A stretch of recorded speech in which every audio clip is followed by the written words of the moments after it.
So I have no reason to believe that that song has been sung since 1796. So it's pretty amazing. And I think John Stafford Smith must be smiling right now, because everybody's been singing his song for a long time, and he doesn't get credit too often, and no one ever does his music that probably he cared much more deeply about, like Blessed Pair of Sirens. So our next songs, let me just see exactly, okay, I'm going to introduce two songs. Where are my notes? They're here. Okay, good. So one complaint about the National Anthem is that it's based on this British tune by a London-based organist.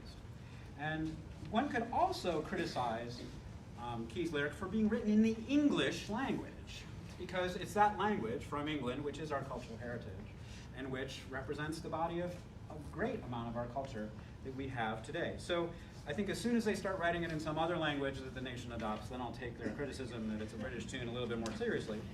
But he probably did not know this song as really a British tune necessarily at all. I mean, he himself was of British descent.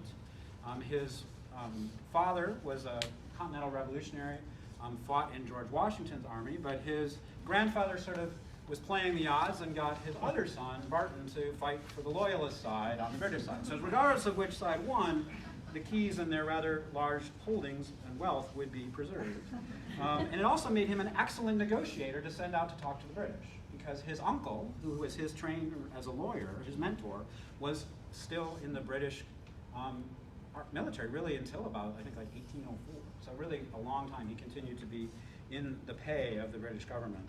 And eventually gave that up and actually became elected a U.S. congressman, which is sort of a quirk.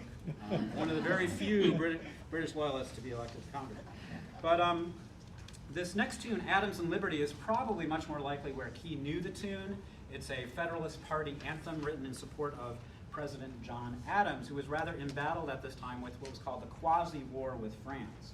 And he sort of refused to declare war when Congress wanted to, but there was a lot of sedition and other problems, and so that was the reason for passing the rather infamous and notorious Alien and Sedition Acts.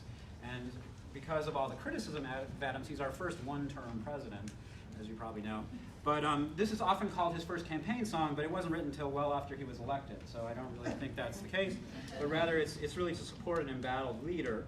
The other tune we'll hear is written, the text is written by Joseph Hopkinson, who's the son of one of the signers of the Declaration of Independence and a composer, Francis Hopkinson. Certainly knew the power of music from his dad. He wrote another set of lyrics to a previously established tune called the President's March, which had been written for our George Washington's inauguration.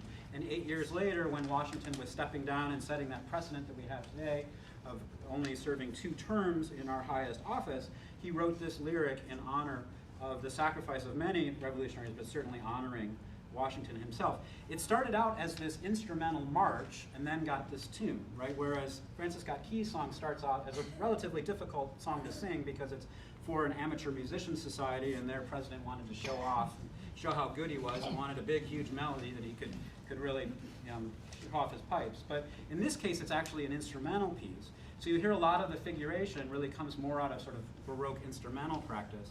And while this song, Hail Columbia, was sung as the nation's anthem throughout, really up through the Civil War sort of uncontestedly, and then Key's song and Hail Columbia are sort of neck and neck there for a while until World War I. But I think the reason Hail Columbia loses is not because of its fervor, which it has just like the Star-Spangled Banner, but because it's actually sort of difficult to sing because it's really an instrumental piece rather than a vocal piece. So enjoy.